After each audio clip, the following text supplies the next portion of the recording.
pamagat, ang hiyaw sa ilalim ng tubig. Gusto mo bang gawan kita ng anak? Pero, sigurado ka bang gumagana yan? Sa loob ng isang gusaling may panloob na swimming pool, sa gitna ng maalinsangang hangin, ito ang mga salitang binitawan ng isang babaeng Amerikanong instruktor na may ginintuang buhok habang nakatingin ng mababa sa isang maliit na lalaking taga-silangang Asya na nakasuot ng swimming trunks. Ang nakapalibot na mga miyembro ng Navy SEALs na pawang matitipuno ang mga katawan ay nagtawanan ng malakas at ang kanilang mga halakhak ay umalingaw-ngaw sa mga pader na gawa sa baldosa, lalo na nang sabihin niyang lahat ng lalaking Asyano ay mahina raw. Hindi umimik ang maliit na lalaki. Tanging ang kanyang mga mata ang nanatiling malalim at payapa tulad ng tubig sa pool. Makalipas ang 20 minuto, ang mayabang na babaeng instruktor na iyon ay sumisigaw na habang nagkakawag sa tubig. Tulong, tulungan ninyo ako, pakiusap. Samantala, ang lalaking Asyano na kanyang minaliit ay nanatiling kalmadong nakalutang sa ibabaw ng tubig na parang siya ang hari ng karagatan. Lahat ng miyembro ng Navy SEALs ay natigilan sa pagkabigla. Iyon ang pinakakakapaniwalang tanawin na nasaksihan nila. Ano nga ba ang nangyari? Taong 2000s, sa isang training center ng Navy SEALs. Alas 6 ng umaga, isang lumang taxi ang huminto sa harap ng isang malaking gusali ng panloob na swimming pool. Bumukas ang pinto at bumaba ang isang lalaking Asyano na nakasuot ng ordinaryong itim na training suit. May taas siyang humigit kumulang 168 cm, payat at may tahimik na aura. Siya si Jose Antonio Reyes, 29 na taong gulang. Dala lamang niya ay isang lumang itim na bag. Habang nakatingala sa karatulang may nakasulat na American Naval Special Warfare Underwater Training Center, para lamang siyang isang ordinaryong mamamayan, nagagamit ng pampublikong pool. Tiningnan siya ng guwardiya mula ulo hanggang paa at napangisi. Masyadong simple ang kanyang itsura para sa isang exchange member na lalahok sa isang US-Philippines Joint Special Training Program. Pagpasok ni Jose sa gusali, isang malawak na panloob na pool ang bumungad sa kanya. Doble ang laki nito sa isang Olympic-sized pool at may lalim na 5 metro. Mayroon ng halos 30 sundalong Amerikano na nakasuot ng kanilang underwater gear at nag-iinat. Lahat sila ay matatangkad, higit sa 180 centimeters ang taas. May mga sundalong itim na ang mga muscle ay halos pumutok na sa kanilang mga swimming trunks at may mga sundalong puti na may ginintuang buhok at asul na mga mata. Sa paglakad ni Jose sa kanilang gitna, para siyang isang batang naligaw sa pagitan ng mga higante. Lumabas si Jose mula sa locker room na nakasuot na ng swimming trunks. Kitang-kita ang kanyang payat ngunit matipunong katawan. Gayunpaman, kumpara sa mga dambuhalang Amerikano sa paligid, mukha pa rin siyang kaawa-awa. Nakita siya ni Mike Johnson, isang itim na sundalo na may taas na higit sa 190 centimeters at may dibdib na halos 130 centimeters ang lapad. Malinaw na nakasulat sa kanyang dibdib ang salitang Navy SEALs. Hoy, pandak! Palaruan ito ng mga malalaking tao. Dahan-dahang itinaas ni Jose ang kanyang mukha at tiningnan siya. Mas matangkad si Mike sa kanya ng higit 20 sentimetro. Unti-unti ring naglapitan ang mga puting sundalo. Lahat ng tingin ay nakatuon kay Jose. Para silang nanonood ng isang unggoy sa zoo. Si Brett Smith, isang puting sundalo na may taas na 185 centimeters, ay umikot-ikot kay Jose habang tumatawa. Lalo siyang natuwa nang malaman niyang isa siyang exchange member mula sa Pilipinas. Ito ba talaga ang Special Forces ng Pilipinas? Nagtawanan ang mga miyembro ng Navy SEALs, isang tawang puno ng hindi paniniwala. Sa sandaling iyon, isang babaeng may ginintuang buhok at asul na mga mata ang lumapit. Siya si Lieutenant Jessica Wilson, isang 25 taong gulang na instruktor ng militar ng Amerika. May taas siyang 175 centimeters at matipuno ang katawan. Nang makita niya si Jose na nakasuot ng swimming trunks, napangisi siya. Tumayo si Jessica sa harap ni Jose at tiningnan siya pababa. Maging siya, isang babae, ay mas matangkad pa kaysa kay Jose. Ang cute mo naman, sabi niya habang tinatapik-tapik ang balikat ni Jose na parang isang tuta. Talagang maliliit ang mga lalaking Asyano. Ano? Nagtawanan ng malakas ang mga sundalo sa paligid.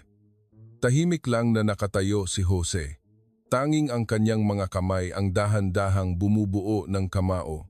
Lumapit pa si Jessica, may mapanuksong ngiti sa kanyang mga labi. Ganito lang ba talaga ang Special Forces ng Pilipinas? Kung ikukumpara sa aming Navy SEALs? Huminto siya sandali at muling sinuri si Jose mula ulo hanggang paa. Parang isang insulto na ikumpara pa, ano? Sumingit si Mike. Oo nga. Mas malakas pa ang babaeng instruktor namin kaysa sa kanya.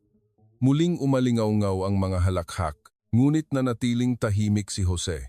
Kasing tahimik ng kailaliman ng dagat, hinawakan ni Jessica ang payat na braso ni Jose. Ano kayang magagawa ng mga braso na to? Inikot ng kanyang mga mata ang buong katawan ni Jose. At pagkatapos, binitawan niya ang pinakamasakit na salita.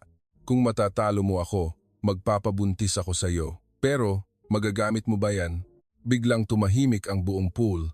Lahat ng sundalo ay napigil ang kanilang hininga, isang pahayag na lumampas sa linya. Ngunit hindi pa rin umimik si Jose. Tanging ang lalim ng kanyang tingin ang bahagyang nagbago. Nagpatuloy sa pang-aasar si Jessica, hindi ba't sa Pilipinas sinasabi nilang, pag maliit ang sili, mas maanghang. Noon, isang tunog ng pito ang narinig mula sa malayo. Ang malakas na boses ni Colonel Dave Rogers ay umalingaw-ngaw sa buong pool. Isang veteranong sundalo sa kanyang mga unang taon ng 50. Tinipon ni Colonel Rogers ang lahat ng mga sundalo. Pumila sila sa gilid ng pool.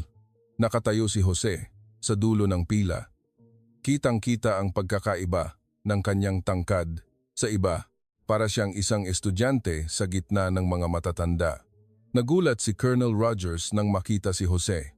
Masyado siyang maliit para sa isang exchange member mula sa Pilipinas. Pangalan? Jose Reyes po. Medyo utal ang kanyang Ingles. Kumunot ang noo ni Colonel Rogers. Bumulong si Jessica sa koronel. Koronel, mukhang hirap siyang mag-Ingles. Posible ba ang joint training? Nag-aalala rin ang mukha ni Colonel Rogers. Ngunit nasimulan na ang programa. Subukan na lang natin. Ang unang pagsasanay ay isang basic swimming endurance test. Kailangang lumangoy ng walang tigil sa loob ng 30 minuto. Isa ito sa mga pinakapangunahing kasanayan ng Navy SEALs. Lahat ng sundalo ay pumwesto sa gilid ng pool. Nasa gitna nila si Jose. Sa magkabilang panig niya ay mga dambuhalang sundalong Amerikano. Sa gitna, isang maliit na lalaking Asyano. Bulong ni Jessica. Hindi yan tatagal ng 10 minuto. Sa tunog ng pito, sabay-sabay silang tumalon sa tubig.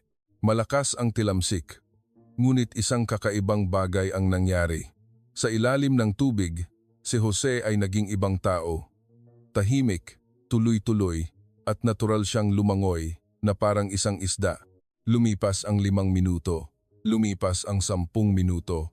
Kahit 20 minuto na ang nakalipas, si Jose ay patuloy pa ring lumalangoy ng walang kapaguran. Hindi man lang siya kinakapos ng hininga.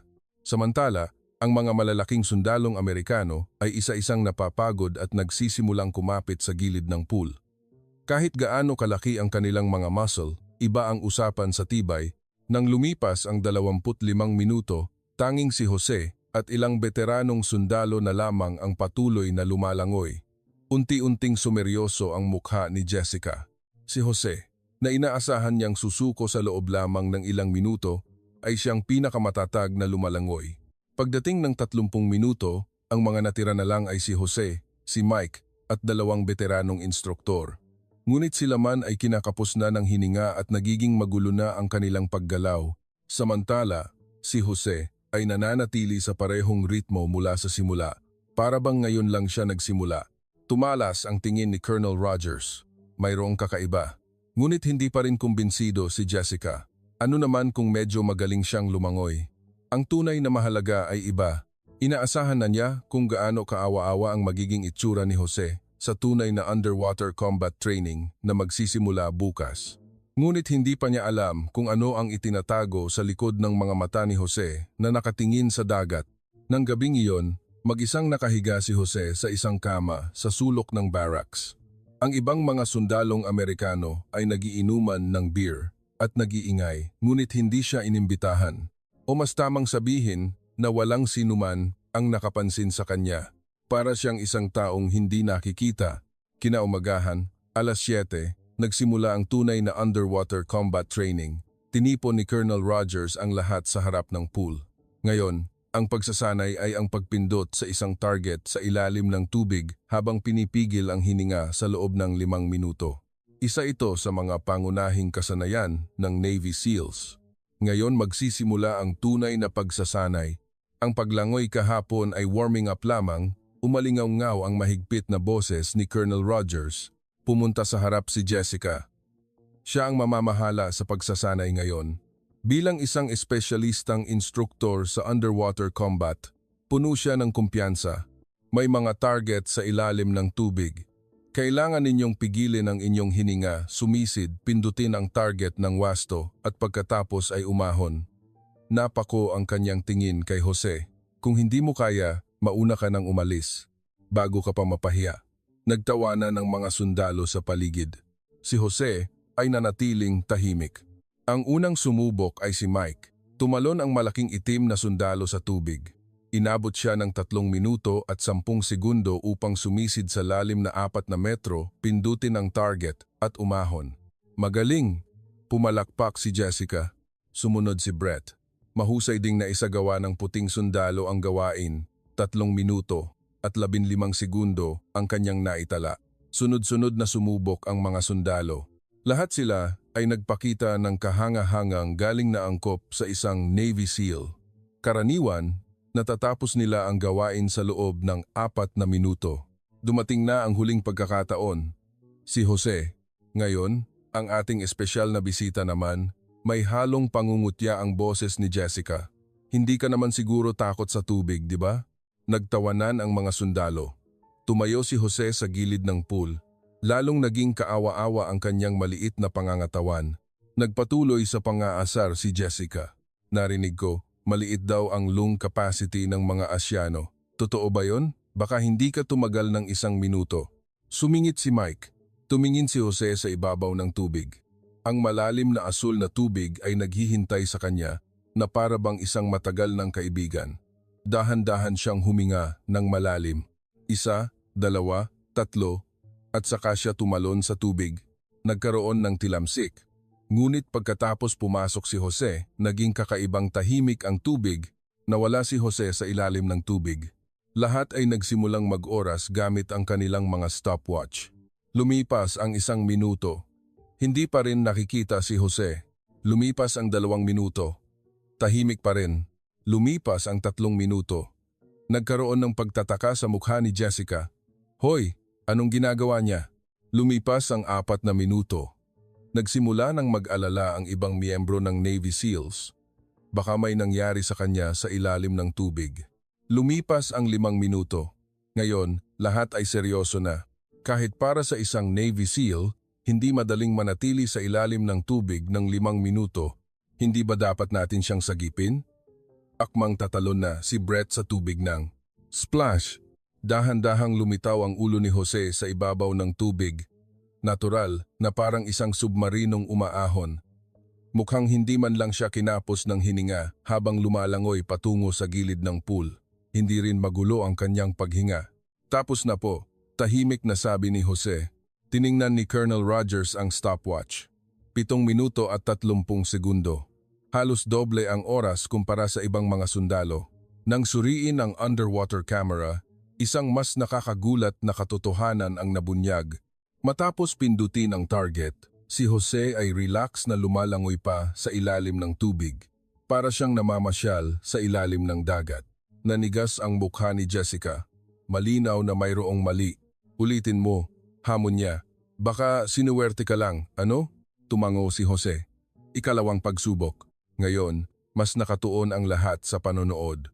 Muling pumasok si Jose sa tubig. 1, 2, 3 minuto. Lumipas ang oras. Ngayon, 8 minuto na ang lumipas bago siya umahon. Ganoon pa rin, hindi man lang kinakapos ng hininga. Sa katunayan, mukhang mas relax pa siya kahit mas matagal siyang nanatili sa ilalim. Tumahimik ang paligid ng pool. Lahat ng sundalo ay nakatingin kay Jose na may hindi makapaniwalang ekspresyon. Bulong ni Mike, "Ano ba? Yang nilalang na yan." Napatulala rin si Jessica, ngunit agad siyang umiling. Ano naman kung medyo magaling siyang sumisid? Ibang-iba ang tunay na labanan. Patuloy pa rin niyang minamaliit si Jose. Inisip niyang iba ang kakayahang manatili ng matagal sa ilalim ng tubig sa tunay na lakas sa labanan. Ngunit nagsimula nang magbago ang tingin ng ibang mga sundalo. Malinaw na mayroong kakaiba. Maging si Colonel Rogers ay seryosong nakatingin kay Jose. Sa loob ng 30 taon niya sa Navy SEALs, ngayon lang siya nakakita ng ganitong kakayahan sa pagsisid. Miembro Reyes, mayroon ka bang pinag-aralan sa pagsisid? Sa dagat po. Maikling sagot ni Jose. Saan dagat? Sa dagat ng Pilipinas. Wala nang karagdagang paliwanag. Si Jose ay nanatiling hindi nagkukuwento tungkol sa kanyang sarili. Bumulong si Jessica na may pagkainis. Anong espesyal sa dagat ng Pilipinas? Patuloy pa rin niyang minamaliit si Jose. Ngunit sa isang sulok ng kanyang puso, nagsisimula ng tumubo ang isang alinlangan. Oras ng tanghalian, mag-isang nakaupo si Jose sa kainan. Tila iniiwasan siya ng ibang mga sundalo dahil sa pakiramdam na mayroong kakaiba sa kanya. Lumapit si Jessica kasama ang ilang sundalo. Hoy, pandak! Mukhang magaling ka sa pagsisid ah. Mayroon pa ring tono ng pangmamaliit sa kanyang boses. Pero ang totoong mahalaga ay ang praktikal na labanan. Bukas, armed underwater combat training na. Tumango lang si Jose. Kaya mo pa rin kayang gawin yun bukas, tulad ng ginawa mo ngayon? Mapanghamong tingin ni Jessica. Inisip pa rin niyang sinuwerte lang si Jose. Ngunit ang mga mata ni Jose ay nanatiling tahimik, kasing lalim ng karagatan. Nang gabing iyon, muling mag-isang nakahiga si Jose sa barracks. Nakatingin sa dagat mula sa bintana, may iniisip. Bukas na magsisimula ang tunay na pagsubok. Ngunit hindi siya natatakot. Sa halip, tila inaabangan niya ito na para bang uuwi sa kanyang tahanan pagkatapos ng matagal na panahon. Kinabukasan, alas 5 ng madaling araw, mas maagang nagising si Jose kaysa sa ibang mga sundalo at pinagmasdan ang pool. Ang sinag ng umaga ay tumatama sa tahimik na tubig. Ang aga mo ah. Lumingon si Jose sa boses na narinig niya mula sa likuran, si Colonel Rogers. Hindi po ako makatulog. Kinakabahan ka ba? Umiling si Jose. Hindi po. Gusto ko lang po ang tubig. Nagtaka si Colonel Rogers. Gusto ang tubig? Kakaibang paraan ng pagsasabi niyan. Pagsapit ng alas 7, nagtipon ang lahat ng sundalo. Ngayon ay Armed Underwater Combat Training. Isang pagsasanay na ginagaya ang isang tunay na sitwasyon ng labanan. Pumunta sa harap si Jessica, puno ng kumpiyansa. Ngayon, gagawin natin ang isang tunay na pagsasanay ng Navy SEALs. Sinulyapan niya si Jose. Maglalaban tayo gamit ang kutsilyo sa ilalim ng tubig. Ang layunin ay supilin o i-neutralize ang kalaban. Nagbulungan ang mga sundalo. Ang Armed Underwater Combat ay isang advanced na kasanayan kahit sa loob ng Navy SEALs. Magpapare-pares tayo at maglalaban ng one-on-one. Napako ang tingin ni Jessica kay Jose.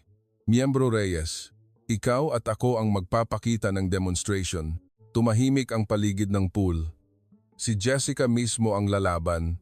Nag-aalalang sabi ni Mike, Jessica, sigurado ka ba? Medyo kakaiba ang ipinakita niya kahapon. Anong kakaiba? Dahil lang mas matagal siyang sumisid? Ngumisi si Jessica. Ibang-iba ang praktikal na labanan. Nakipaglaban na ba siya sa ilalim ng tubig? Patuloy pa rin niyang minamaliit si Jose. Para sa kanya, katawa-tawa na ikumpara ang sarili niya, isang profesional na instruktor, sa isang amateur. Isinuot nilang dalawa ang combat gear sa ibabaw ng kanilang mga swimming trunks, isang underwater knife at protective gear. Ang katawan ni Jessica ay talagang kahanga-hanga. May taas na 175 centimeters at matipunong katawan. Ang kanyang abs at mga muscles sa balikat ay nagpapakita ng kanyang profesionalismo. Sa kabilang banda, mukha pa ring maliit si Jose. Lalong naging kaawa-awa ang kanyang itsura nang isuot niya ang gear. Handa ka na ba? Mapanghamong tanong ni Jessica. Kung takot ka, pwede kang sumuko. Dahan-dahang umiling si Jose. Pumasok silang dalawa sa pool. May lalim itong 3 metro. Sapat na lalim. Simulan. Sa hudyat ni Colonel Rogers, sabay silang sumisid. Agad na naging agresibo si Jessica. Ang pangunahing prinsipyo sa underwater combat ay ang mabilis na pagsupil. Sumugod siya patungo kay Jose. Ngunit isang kakaibang bagay ang nangyari. Iniwasan ni Jose ang atake ni Jessica na parang isang isda. Walang anumang puwersa, natural siyang gumalaw kasabay ng agos ng tubig. Muling sumugod si Jessica. Ngayon, mas mabilis at mas tumpak ang kanyang galaw, ngunit wala na roon si Jose. Para siyang natunaw sa tubig at lumitaw sa ibang lugar. Nagsimulang magbulungan ang mga sundalong nanonood mula sa itaas. Anong klaseng galaw yan? Paano siya nakakagalaw ng ganyan sa ilalim ng tubig? Unti-unting naguluhan si Jessica. Nakipaglaban na siya sa 12 ng Navy SEALs sa ilalim ng tubig. Ngunit ngayon lang siya nakatagpo ng ganitong kalaban. Lalong naging marahas ang kanyang mga atake. Ngunit hindi man lang niya mahawakan si Jose. Sa halip, tila nababasa ni Jose ang lahat ng kanyang galaw. Para siyang isinilang sa ilalim ng tubig, malayang nakakagalaw. Lumipas ang 2 minuto. Nagsimula ng kapusin ng hininga si Jessica. Lumipas ang 3 minuto. Bumagal ang kanyang mga galaw.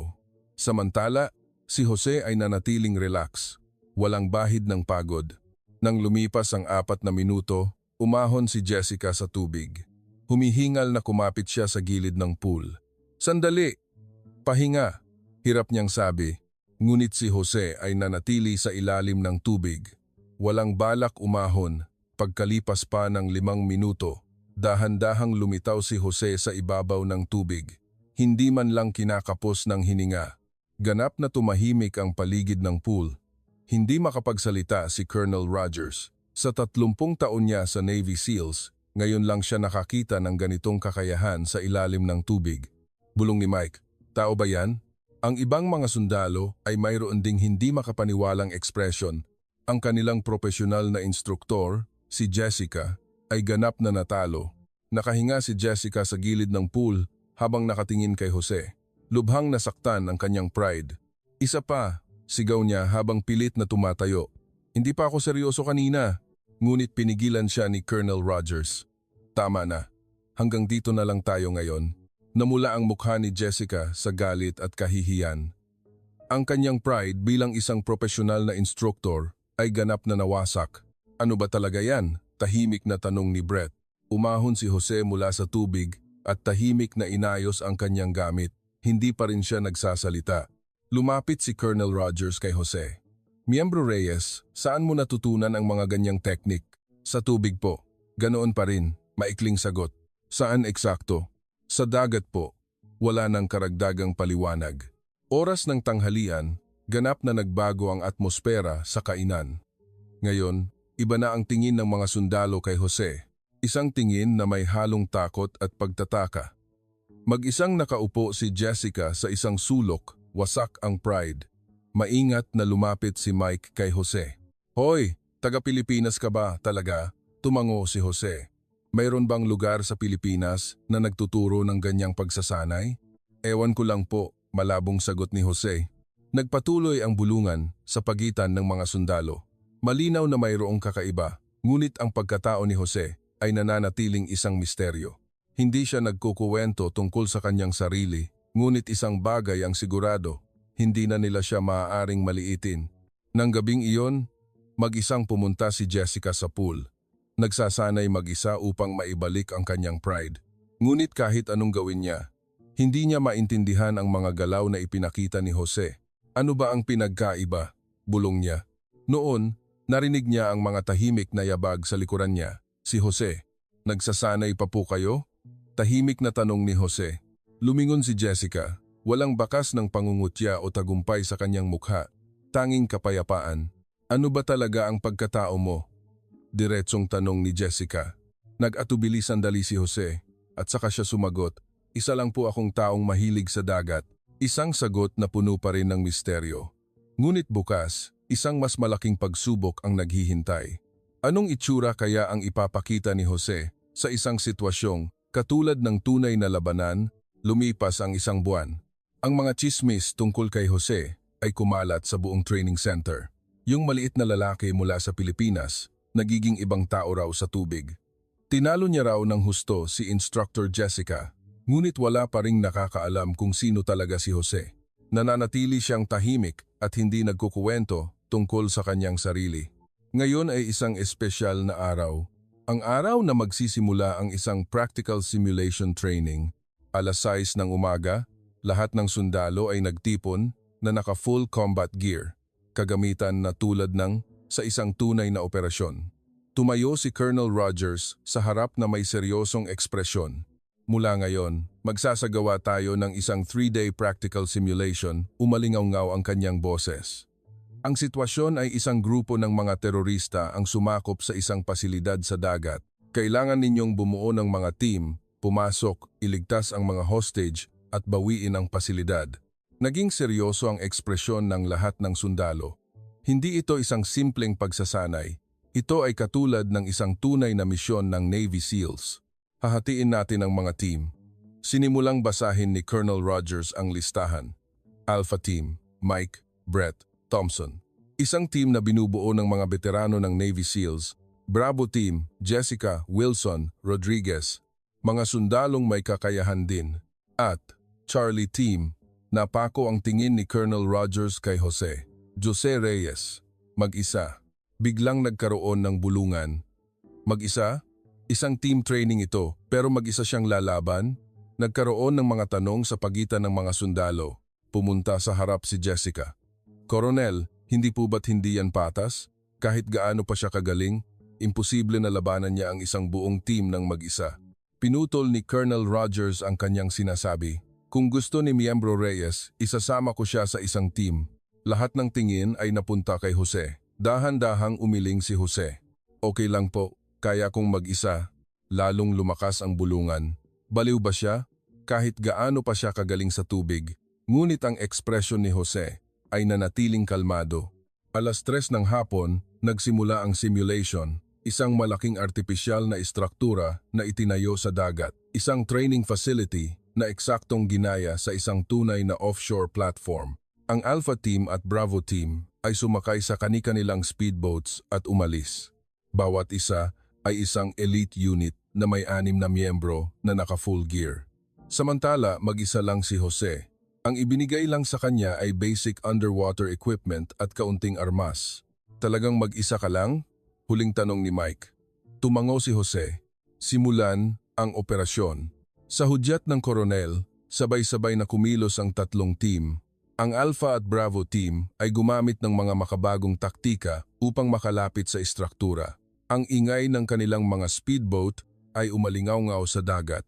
Ngunit hindi makita si Jose. Walang nakakaalam kung saan siya nagpunta.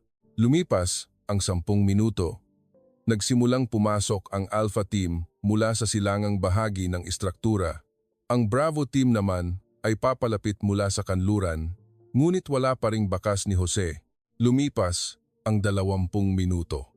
Nagsimula na ang matinding labanan sa pagitan ng dalawang team. Kahit na mga pekeng bala lang, ang tensyon ay tulad ng sa isang tunay na labanan. Noon, teka, ano to? Nagulat si Colonel Rogers na nagmamasid mula sa control room. Isang imahe mula sa underwater camera. Sa ilalim ng istruktura, sa pinakamalalim na bahagi, mayroong gumagalaw. Si Jose. Dahan-dahan siyang pumapasok mula sa pinakamalalim na bahagi ng istruktura, 10 metro sa ilalim ng tubig. Isang ruta na walang sino man ang inaasahan. Paano siya humihinga dyan? Gulat na tanong ng isang technician. Ngunit tila walang problema si Jose. Malayang gumagalaw na parang isang isda. Lumipas ang 30 minuto. Habang ang Alpha at Bravo Team ay abala pa rin sa matinding labanan, biglang tumunog ang alarm sa loob ng istruktura. Anong nangyari? May nakapasok sa Central Computer Room. Nagkagulo ang control room. Nang suriin ang mga kamera, isang hindi makapaniwalang tanawin ang bumungad sa kanila. Nakapasok na si Jose sa pinakapuso ng istruktura at higit sa lahat, walang bakas ng pagkabasa, ganap na tuyo. Paano siya nakarating doon? Di ba't kagagaling lang niya sa tubig? Lahat ay nagtaka. Pagkalipas ng 40 minuto, natapos ang simulation, ang resulta ay nakakagulat. Ang Alpha at Bravo Team ay nasa labas pa rin ng istruktura, nakikipaglaban. Hindi man lang sila nakapasok ng maayos. Samantala, si Jose ay nailigtas na ang lahat ng hostage at na-neutralize na ang lahat ng kunwaring terorista, mag-isa. Hindi makapagsalita si Colonel Rogers. Sa 30 taon niya sa Navy SEALs, ngayon lang nangyari ang ganito. Paano? Ganap na nabigla si Jessica. Ang bagay na hindi nila nagawa bilang isang team ay nagawa ni Jose ng mag-isa. Oras ng hapunan, pinalibutan ng lahat ng sundalo si Jose. Hindi na pangmamaliit, kundi tunay na pagtataka. Hoy, paano mo ginawa yon? Tanong ni Mike. Tahimik na sumagot si Jose. Dumaan po ako sa tubo ng tubig. Tubo ng tubig? May tubo ng tubig sa ilalim ng istruktura. Kung susundan mo yon, makakapasok ka sa loob. Umiling si Brett. Kahit na 10 metro ang lalim, paano ka huminga? Nagatubili sandali si Jose. Pinigil ko po. Higit sa 10 minuto? Opo. Lahat ay may hindi makapaniwalang ekspresyon. Noon, nagsalita si Jessica. Talaga bang ordinaryong Pilipino ka lang? Tiningnan siya ni Jose. Sa unang pagkakataon, tila nag-atubili siya. Isa lang po akong taong lumaki sa dagat. Isang sagot na puno pa rin ng misteryo. Ngunit isang bagay ang naging malinaw. Si Jose ay isang nilalang na hindi katulad ng sinumang nakilala nila.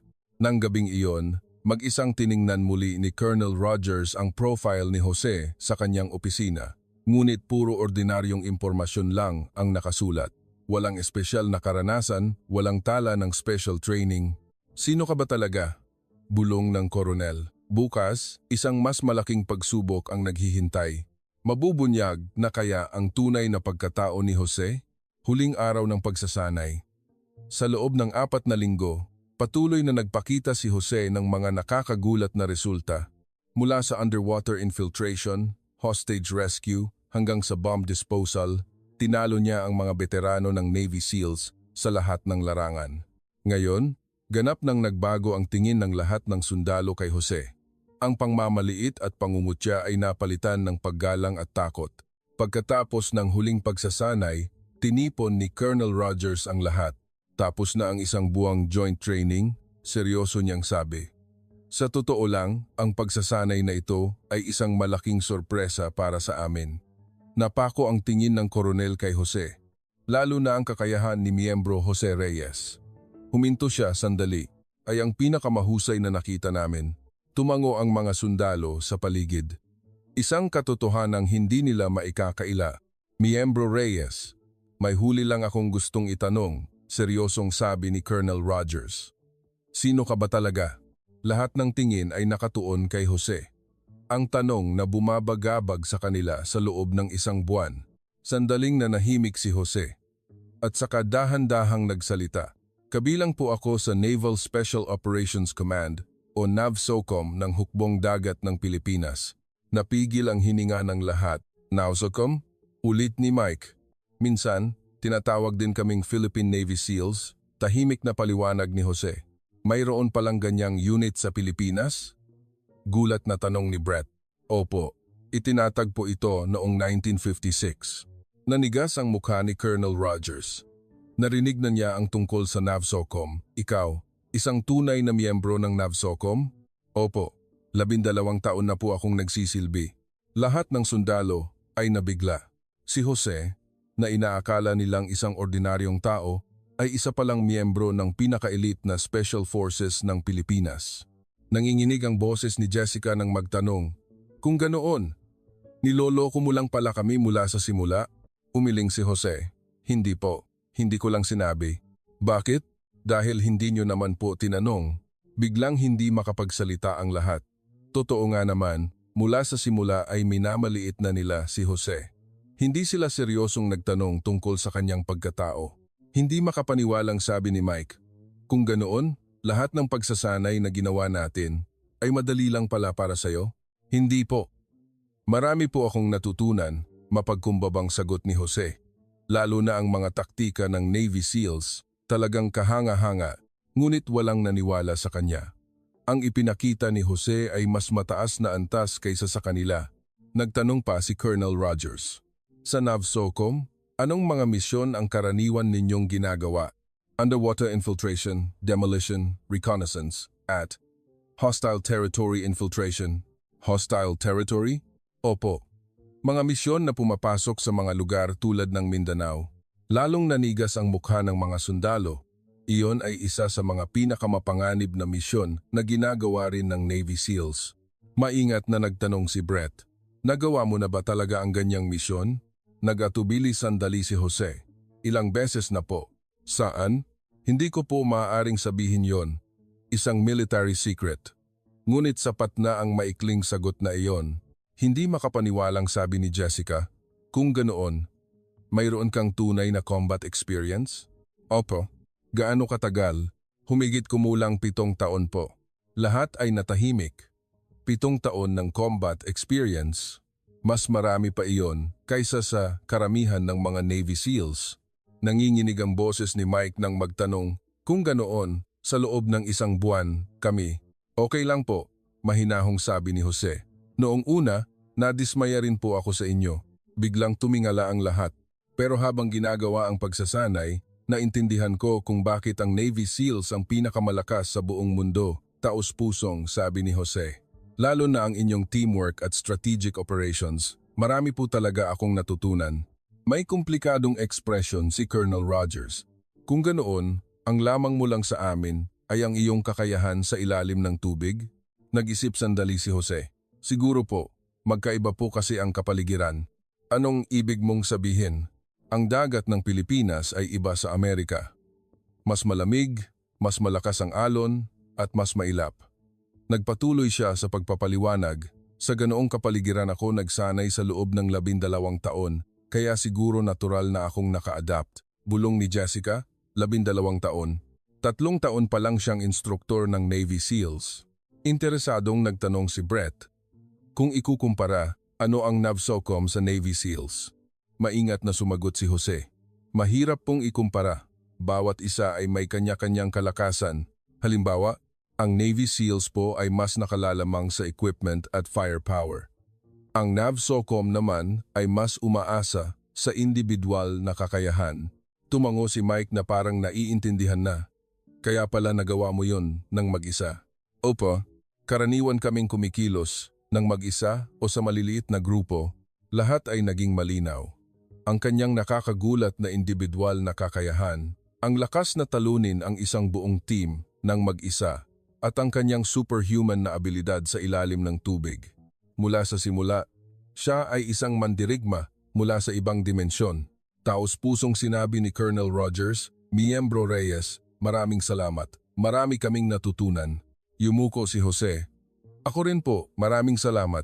Ngunit si Jessica lang ang may komplikadong ekspresyon. Sa loob ng 1 buwan, nalaman niya kung gaano siya naging mayabang. Nang gabing iyon, nagkaroon ng farewell party para kay Jose. Ngayon, taos-puso na nila siyang kinikilala at iginagalang. Ngunit si Jose ay nanatiling mapagkumbaba. "Marami po akong natutunan sa inyo." Tumawa si Mike. "Ano namang naituro namin sa'yo?" "Natutunan ko po ang teamwork. Na minsan, mas malakas ang pagiging magkasama kaysa sa pagiging mag-isa." Lahat ay naantig. Ngunit si Jessica lang ang hindi mapakali. Sa loob ng 1 buwan, lahat ng kanyang mga mapanlait na salita at kilos ay bumalik sa kanyang isipan, lalo na ang sinabi niya noong unang araw, "Magpapabuntis ako sa iyo." Ang sabihin ng mga salitang iyon sa isang pinaka-elite na Special Forces member ng Pilipinas, sobrang nakakahiya.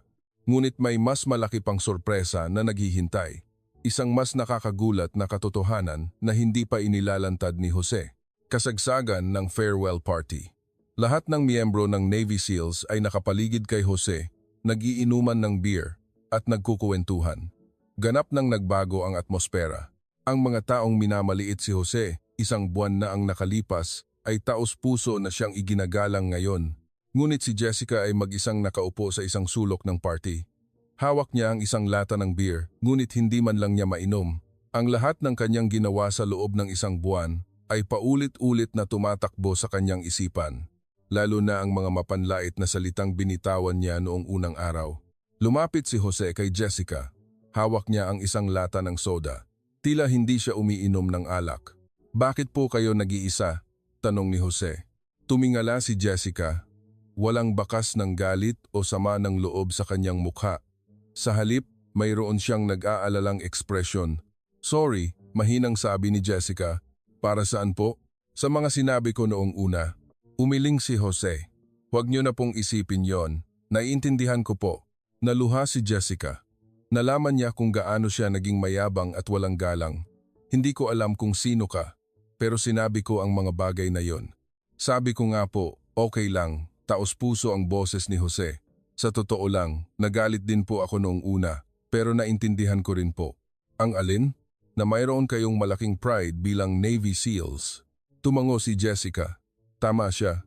Ako rin po, may pride bilang miyembro ng NAVSOCOM. Kaya naiintindihan ko po ang nararamdaman ninyo. Noon, lumapit si Colonel Rogers. Seryoso ang kanyang ekspresyon. Miyembro Reyes, pwede ba tayong mag-usap sandali? Pumunta si Jose at ang koronel sa isang tahimik na lugar. Sumunod din si Jessica. May gusto lang akong kumpirmahin. Bumaba ang boses ni Colonel Rogers tungkol sa NAVSOCOM ng Pilipinas. Bahagyang sumeryoso ang mukha ni Jose. Kinumpirma ko rin ang impormasyon tungkol sa iyo. Naglabas ang koronel ng ilang papel, mukhang mga classified documents, Jose Reyes. Nakasulat dito na isa ka sa mga pinakamahusay na ahente ng NAVSOCOM ng Pilipinas. Hindi umimik si Jose, lalo na ang iyong mga tala ng foreign deployments. Kahanga-hanga, nagpatuloy ang koronel habang binabasa ang mga dokumento. Afghanistan, Somalia, Iraq, ilang beses ka na ring nagsagawa ng joint operations kasama ang US Forces. Nagulat si Jessica. Hindi niya alam na nagpapadala pala ng sundalo ang Pilipinas sa mga lugar na iyon. Hindi lang yan, lalong sumeryoso ang boses ng koronel. Nakasulat dito na marunong ka ring magsalita ng French, Arabic at maging Russian. Nanatiling tahimik si Jose. At ang pinakakagulat sa lahat, binuklat ni Colonel Rogers ang huling pahina ay ang listahan ng mga medalyang natanggap mo mula sa gobyerno ng Pilipinas. Mahaba ang listahan ng mga pangalan ng medalya sa dokumento. Isa-isang binasa ng koronel ang mga ito. Distinguished Conduct Star, Gold Cross Medal, Philippine Legion of Honor. Alam mo ba kung anong ibig sabihin nito? Nagtataka ang mukha ni Jessica. Ibig sabihin, isa siyang pambansang bayani ng Pilipinas, paliwanag ni Colonel Rogers. Para makatanggap ng ganitong karaming medalya, kailangan mong isugal ang iyong buhay para sa bayan. Namutla ang mukha ni Jessica. Ang taong minamaliit niya sa loob ng isang buwan ay ganitong klase pala ng tao. May mas nakakagulat pa. Naglabas ang koronel ng isa pang dokumento. Sa loob ng huling 5 taon, ang tagumpay ng mga hostage rescue operations sa rehiyon ng Pasipiko kung saan siya kasama ay 100%. Ibig sabihin, walang kahit isang palpak. Maging si Colonel Rogers ay nagulat, kahit ang Navy SEALs ay hindi ganito kataas. Sa wakas, nagsalita si Jose. Sinuwerte lang po. Sinuwerte? Ngumisi ang koronel. 10 taon kang sinuwerte? Nanginginig ang boses ni Jessica nang magtanong, kung ganoon, ikaw, talaga? Isa lang po akong taong mahilig sa dagat. Mapagkumbabang sagot pa rin ni Jose. Ngunit ngayon, iba na ang kahulugan ng mga salitang iyon. Hindi lang siya mahilig sa dagat ang kanyang tahanan. Taos-pusong sinabi ni Colonel Rogers, Miyembro Reyes, isang malaking karangalan, puno ng malalim na paggalang ang kanyang boses. Na makasama ka sa pagsasanay, sa party, nag-iingay pa rin ang ibang mga sundalo. Hindi pa nila alam ang tunay na pagkatao ni Jose, ngunit nalaman na ni Jessica kung anong klaseng tao ang minamaliit niya sa loob ng isang buwan. Isang bayani ng Pilipinas, isang tunay na mandirigma na isinugal ang buhay para protektahan ang kanyang bansa, at isang tunay na malakas na tao na tahimik na tiniis ang lahat ng pang-iinsulto. Ang tanga ko talaga, bulong ni Jessica. Tiningnan siya ni Jose. Hindi po. Pinoprotektahan niyo lang po ang pride ng Navy SEALs. Pero natuto rin po ako, taos-pusong sabi ni Jose. Natutunan ko kung ano ang tunay na lakas, na mas mahalaga ang pagiging malakas ng magkasama kaysa sa pagiging malakas ng mag-isa. Nagpatuloy ang party hanggang hating gabi, ngunit si Jessica lang ang nag-iisip. Bukas, babalik na si Jose sa Pilipinas. At siya ay habambuhay na mabubuhay na dala ang kahihiyang ito. Ngunit may isa pang nakakagulat na katotohanan na natitira. Ang tunay na dahilan kung bakit sumali si Jose sa pagsasanay na ito. Kinabukasan, abala na si Jose sa paghahanda para sa kanyang pag-alis. Ang huling sandali bago siya pumunta sa airport. Lahat ng miyembro ng Navy SEALs ay lumabas para ihatid siya. Ibang-iba ang atmosfera kumpara sa isang buwan na ang nakalipas. Ngayon, ang kanilang mga mata ay puno ng paggalang at panghihinayang. Lumapit si Colonel Rogers kay Jose. Hawak niya ang isa pang dokumento. Ang resulta ng kanyang pakikipag-ugnayan sa Philippine Navy Headquarters buong magdamag. May gusto lang akong kumpirmahin bago ka umalis. Bahagyang sumeryoso ang mukha ni Jose. Tila may inaasahan siya. Binuklat ni Colonel Rogers ang dokumento at sinimulang basahin ang isang nakakagulat na katotohanan. Ang tunay na dahilan kung bakit sumali si Jose sa pagsasanay na ito. Isang disciplinary action. Isang parusa dahil sa insubordination sa isang hostage rescue operation noong nakaraang taon. Kahit na naging matagumpay ang operasyon, sinuway ni Jose ang utos ng kanyang superior na umatras at mag-isa siyang bumalik sa lugar. Ang dahilan ay simple. May mga batang hostage na hindi pa naililigtas. Ang resulta ay perpekto. Nailigtas niya ang lahat ng 12 sibilyan at walang nasaktan. Ngunit sa militar, mas mahalaga ang proseso kaysa sa resulta. Ang pagsuway sa utos ay pagsuway sa utos. Ang mas nakakagulat pa ay hindi lang isang beses nangyari ang ganito. 3 beses na sa loob ng nakaraang taon. Lahat ay dahil sa kanyang desisyon na iligtas ang mga sibilyan, lalo na ang mga bata. Itinuring ng kanyang mga superior na masyadong emosyonal si Jose.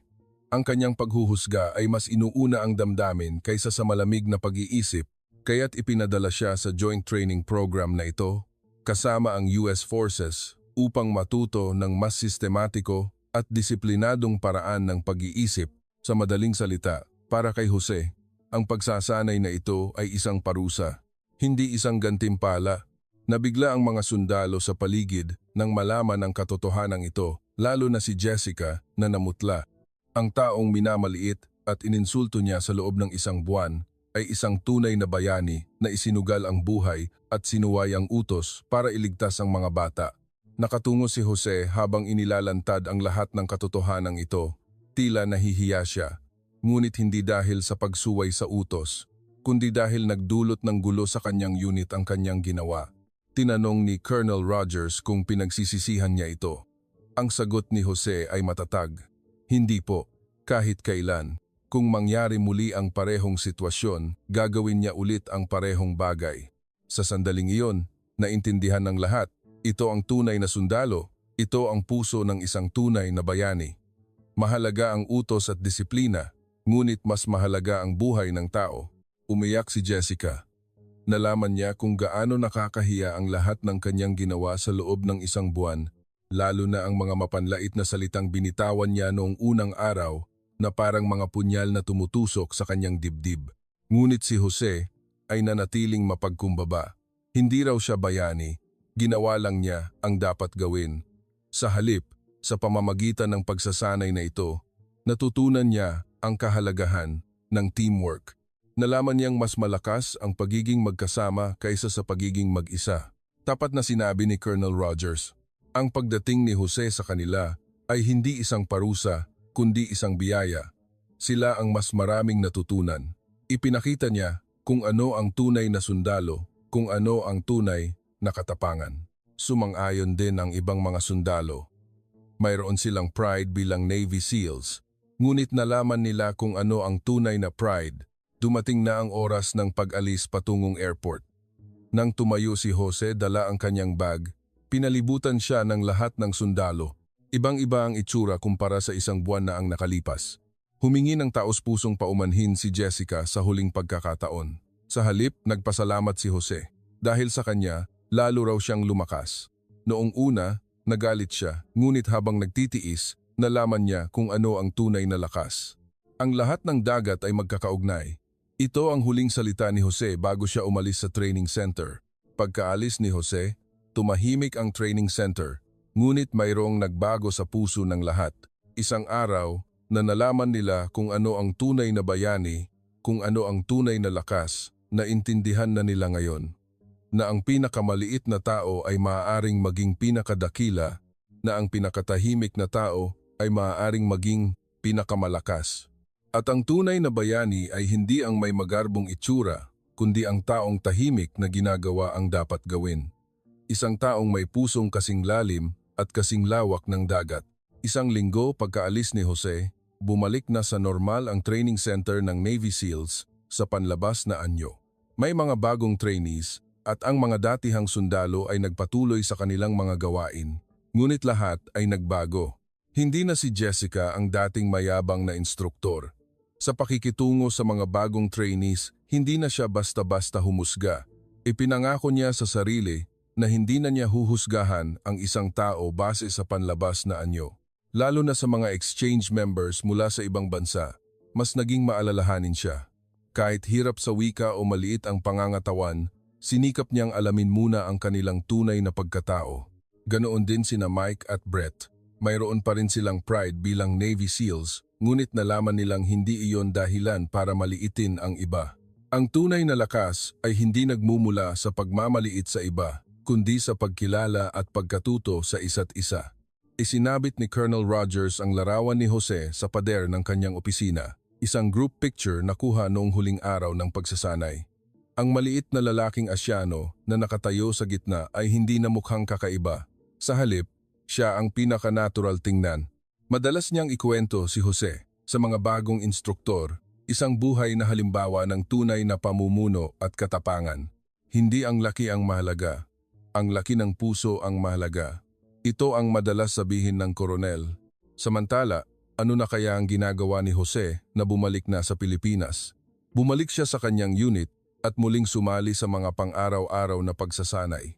Ang isang buwan sa Amerika ay parang isang panaginip. Tinanong siya ng kanyang mga superior tungkol sa pagsasanay. Simpleng sumagot si Jose.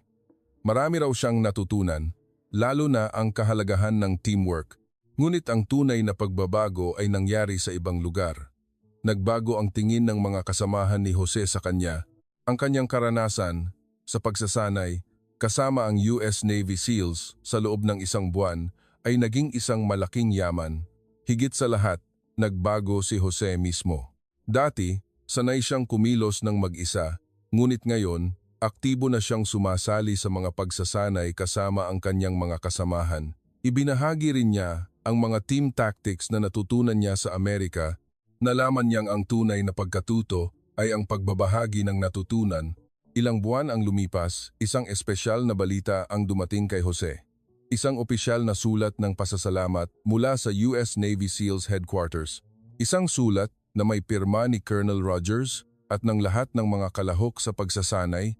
Nakasulat sa sulat na marami silang natutunan dahil kay Jose. Lalo na, nalaman nila kung ano ang tunay na diwa ng isang sundalo, kung ano ang tunay na diwa ng sakripisyo. Sa dulo ng sulat, may hiwalay na personal na mensahe mula kay Jessica para kay Jose. Ibinigay mo sa akin ang pinakamahalagang aral. Tinuruan mo ako kung ano ang pagpapakumbaba, kung ano ang tunay na lakas. Maraming salamat. Lagi kitang igagalang. Binasa ni Jose ang sulat at ngumiti ng mahinahon. Naalala niya ang mga sandaling iyon. Noong una, talagang nagalit siya. Lalo na ang mga mapanlait na salita ni Jessica na mahirap tiisin. Ngunit habang nagtitiis, nalaman niya na mas malakas ang pagsisikap na umunawa kaysa sa magalit. Na ang pagpapatawad ay ginagawa ng mas malakas na tao kaysa sa paghihiganti. At higit sa lahat, natutunan niya na ang tunay na tagumpay ay hindi ang pagpapasuko sa kalaban, kundi ang pagkilala sa isa't isa at sabay na paglago.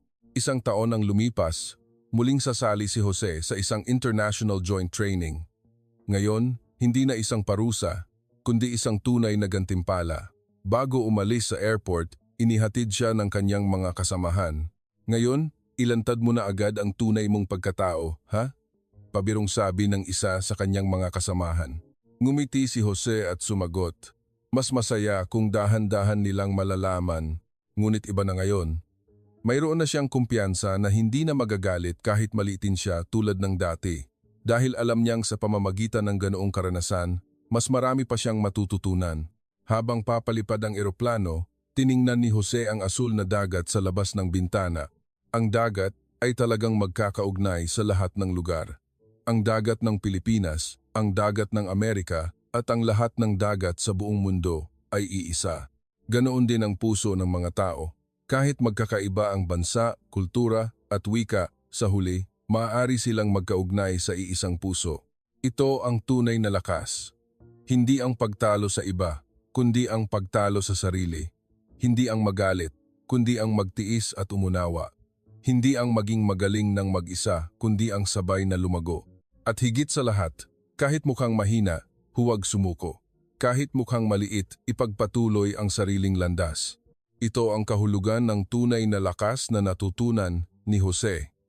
At ito rin ang mahalagang aral na dapat nating tandaan. Hindi ang panlabas na anyo ang lahat, ang tunay na mahalaga ay ang tunay na pagkatao na nakatago sa loob. Huwag basta-basta humusga ng isang tao dahil maaaring mayroon siyang kwento at karanasan na hindi mo inaasahan. At tone down. Ang tunay na malakas na tao ay hindi ang malakas ang boses, kundi ang taong tahimik na ginagawa ang dapat gawin. Isang taong may pusong kasing lalim at kasing lawak ng dagat,